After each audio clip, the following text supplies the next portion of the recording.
प्रयागराज में महाकुंभ के दौरान सुबह का समय था और डीएम साहिबा यानी कि जिला अधिकारी खुद मैदान में थी। उनका नाम सीमा अंसारी था।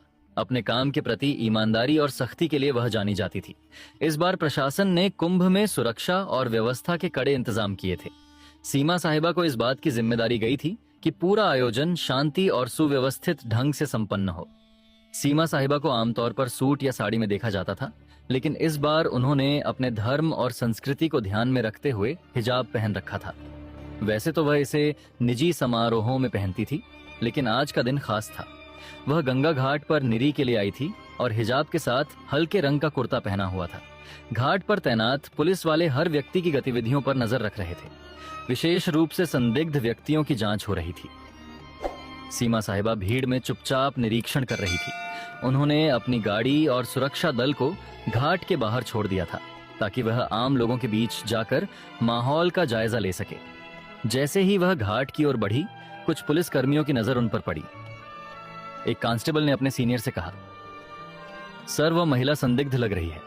देखो वह अकेली घूम रही है और उसके कपड़े भी थोड़े अलग लग रहे हैं। सीनियर इंस्पेक्टर ने दूर से देखा और हामी भरते हुए कहा, ठीक है, उसे रोककर पूछताछ करो। किसी भी अनजान व्यक्ति को ऐसे नहीं छोड़ सकते। सीमा साहिबा इस बात से अनजान थी कि पुलिस वाले उन्हें संदिग्ध समझ रहे हैं। जब वह घाट के पास रुकी और एक छोटे बच्चे से गंगाजल के बारे में बात करने लगी, तभी दो पुलिसकर्मी उनके पास आ गए। मैडम आपको यहां क्या करना है? सीमा ने शांत स्वर में कहा, बस ऐसे ही दर्शन करने आई हूं और व्यवस्थाओं को देख रही हूं। पुलिसकर्मी उनकी बातों को नजरअंदाज करते हुए बोले, आपका आईडी कार्ड दिखाइए। सीमा ने मुस्कुराते हुए जवाब दिया, आईडी कार्ड तो मेरे पास है, लेकिन आप यह क्यों पूछ रहे हैं रतन?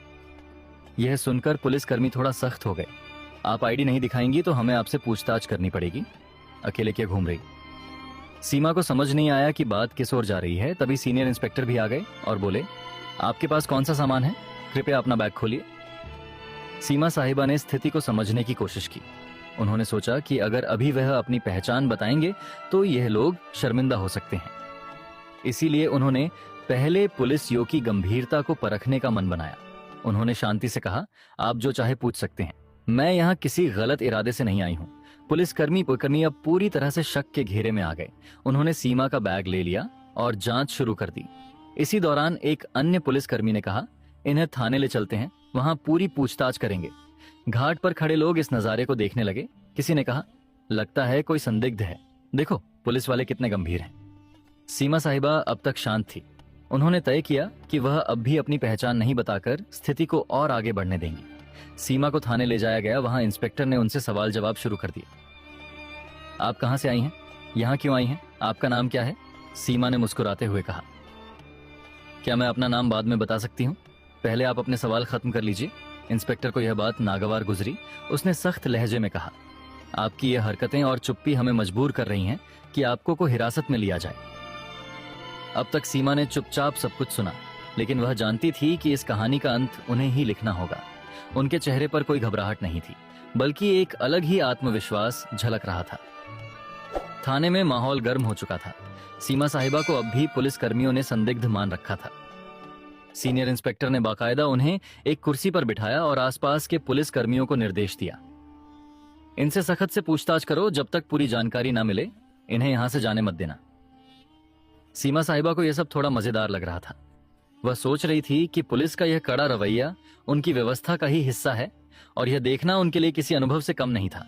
हालांकि यह बात भी समझ में आ रही थी कि अब समय आ गया है कि वह अपनी असली पहचान जाहिर करें।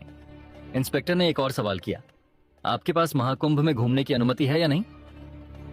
सीमा ने हल्की मुस्कान के साथ जवाब दिया, मैंने अनुमति ली है, लेकिन शायद आप मुझे पहचान नहीं पा रहे हैं। इंस्पेक्टर का गुस्सा बढ़ता जा रहा था। पहचान, हमें आपकी पहचान से मतलब नहीं है। सीधे सीधे अपनी आईडी दिखाओ और यह का गोलमोल जवाब देना बंद करो। सीमा अब भी अपनी जगह पर शांति से बैठी थी।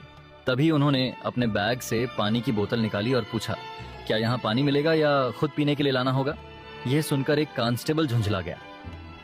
मैडम ये कोई पिकनिक स्पॉट नहीं है, आप जवाब दे वरना ये नरमी हम और नहीं दिखाएंगे। सीमा साहिबा ने आखिरकार कहा, अच्छा चलिए आपको अपनी पहचान बताती हूँ, लेकिन इसके बाद आप अपनी टीम को बताना कि पहले किसी के साथ ऐसा व्यवहार ना करें। यह सुनते ही इंस्पेक्टर को थोड़ा झटका लगा। उसने सीधा सवाल किया, कौन हो तुम और किस अधिकार से हमें सिखाने की बात कर रही हो? सीमा ने अपने बैग से अपना आईडी कार्ड निकाला और मेज पर रख दिया। उस कार्ड पर साफ लिखा था, सीमा अंसारी, जिला अधिकारी। हरिद्वार इंस्पेक्टर का चेहरा सफेद पड़ गया। वहां मौजूद अन्य पुलिसकर्मी भी एकदम चुप हो गए। कांस्टेबल, जो अभी तक सबसे ज्यादा बोल रहा था, धीरे धीरे पीछे खिसक गया। इंस्पेक्टर ने कार्ड उठाकर देखा और उसे बार बार पलटा। आप डीएम साहिबा हैं? सीमा ने शांतिपूर्वक कहा। जी हाँ, और मुझे लगता है अब आप समझ गए होंगे कि मैंने अपनी पहचान पहले क्यों नहीं बताई।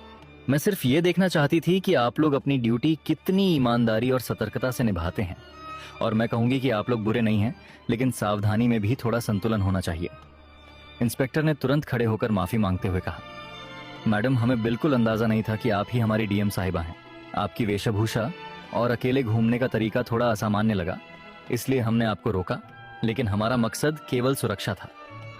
सीमा ने जवाब दिया, मुझे पता है आप सभी अपनी ड्यूटी कर रहे थे और मैं खुश हूं कि आप चौक हैं, लेकिन ध्यान रखें कि अगर कोई महिला या आम नागरिक आए तो उनकी बातों को भी ध्यान से सुने। हिजाब या किसी के कपड़ों के आधार पर अंदाजा लगाना हमेशा सही नहीं होता। इंस्पेक्टर ने तुरंत थाने के स्टाफ को निर्देश दिया, साहिबा के लिए चाय पानी लाओ और तुरंत उनकी गाड़ी मंगवा। सीमा ने मुस्कुराते हुए कहा, नहीं, इसकी जरूरत नहीं। मैं तो यह देखने आई थी कि हमारा प्रशासन कैसे काम कर रहा है, और मुझे खुशी है कि आप लोग काम कर रहे हैं, लेकिन याद रखें, हर बार शक की बिना पर किसी को आतंकवादी या अपराधी मान लेना उचित नहीं। यह बात सुनकर इंस्पेक्टर ने सिर झुका लिया। आपकी बात सही है मैडम, हमें इस पर काम करना होगा, सीमा ने हंसते हुए कहा। काम तो ठीक है, लेकिन अब मुझे मेरे काम पर वापस जाने दीजिए और अगली बार किसी से बात करने से पहले उसकी बात को ध्यान से सुनने की आदत डालिए। थाने से बाहर आते समय कुछ पुलिसकर्मी और कर्मचारी उनके साथ घाट तक गए। वहां मौजूद लोग अब भी उन्हें देख रहे थे। कुछ लोग कानाफूसी कर रहे थे कि यह वही महिला है जिसे पुलिस ने पकड़ा था। सीमा ने गाड़ी में बैठने से पहले पलटकर देखा और पुलिसकर्मियों से कहा, आप लोग अच्छा काम कर रहे हैं, लेकिन एक जिम्मेदार नागरिक से बात कर अपनी मानवता को भी बनाए रखें, और अगर आप मुझसे सहमत है तो यह संदेश अपनी टीम तक पहुंचाएं। इंस्पेक्टर ने सिर झुकाकर हामी भरी। जरूर मैडम। यह हमारी तरफ से एक सीख रही थाने की घटना के बाद सीमा साहिबा घाट पर वापस लौट आई। अब तक पुलिस कर्मियों और वहां मौजूद कर्मचारियों के चेहरे पर न केवल शर्मिंदगी बल्कि उनके लिए गहरी इज्जत भी साफ झलक रही थी। हालांकि सीमा ने इस घटना को ज्यादा तूल नहीं दिया और अपने काम पर ध्यान केंद्रित किया। घाट पर लोग अब भी उन्हें देख रहे थे। कुछ ने पहचान लिया था कि वे डीएम साहिबा हैं, तो कुछ अब भी यह सोच रहे थे कि यह महिला कौन थी जिसे पुलिस ने पकड़ा था। सीमा ने भीड़ की परवाह किए बिना घाट पर मौजूद व्यवस्थाओं का जायजा ले शुरू कर दिया। दोपहर तक यह घटना पूरे पुलिस महकमे में फैल चुकी थी। जिले के ईएसपी तक बात पहुंची और उन्होंने तुरंत थाने के इंस्पेक्टर को फोन किया। इंस्पेक्टर साहब, ये क्या सुन रहा हूं, आप लोग डीएम मैडम को संदिग्ध समझकर पकड़ लाए। इंस्पेक्टर ने हिचक चाहते हुए जवाब दिया, सर गलती हो गई, उनकी वेशभूषा और व्यवहार की वजह से शक हुआ, लेकिन मैडम ने हमें समझाया और हमें अपनी गलती का एहसास कराया। एसपी ने कड़े लहजे में कहा, सावधा ठीक है, लेकिन अगली बार ऐसा कुछ हुआ तो इसका अंजाम भुगतने के लिए तैयार रहना।